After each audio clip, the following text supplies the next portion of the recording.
平安，我是串嘴大叔 Ivan，今日為大家介紹聖經英文譯本 KJV 同埋 NKJV。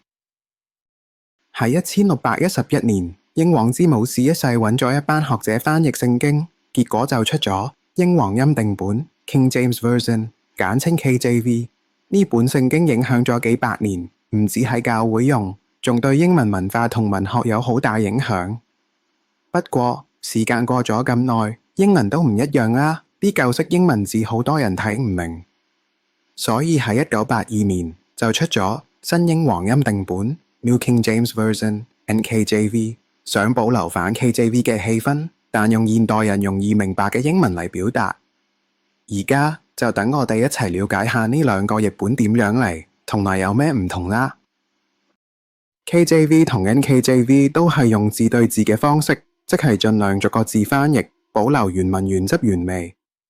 唔似好多現代譯本用意思對意思咁講個大概就算。當年 KJV 嗰班學者真係逐字逐句咁斟酌，務求做到準、靚、正。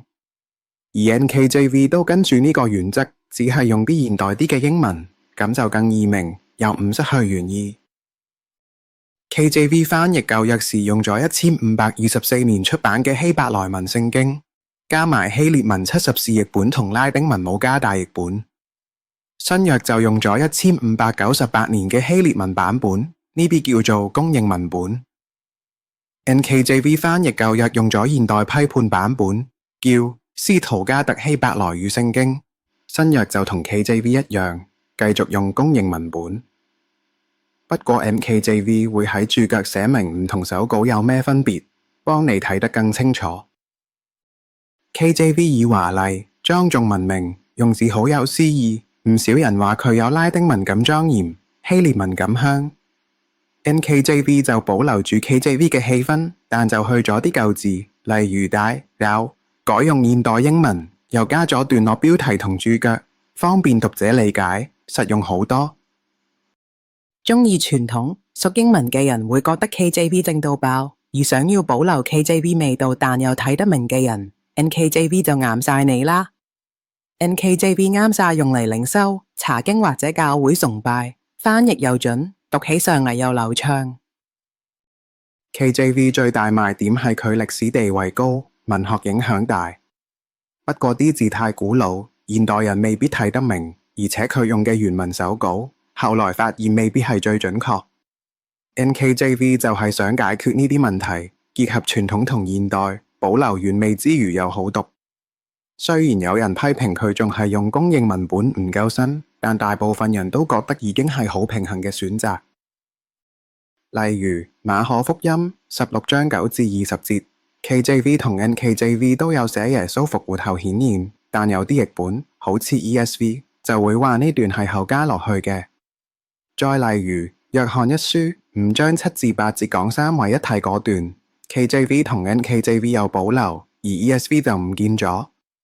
因為喺最早期手稿入面，其實冇呢段。呢啲分別就顯示翻譯唔係淨係譯字，仲要睇用邊啲手稿做根據。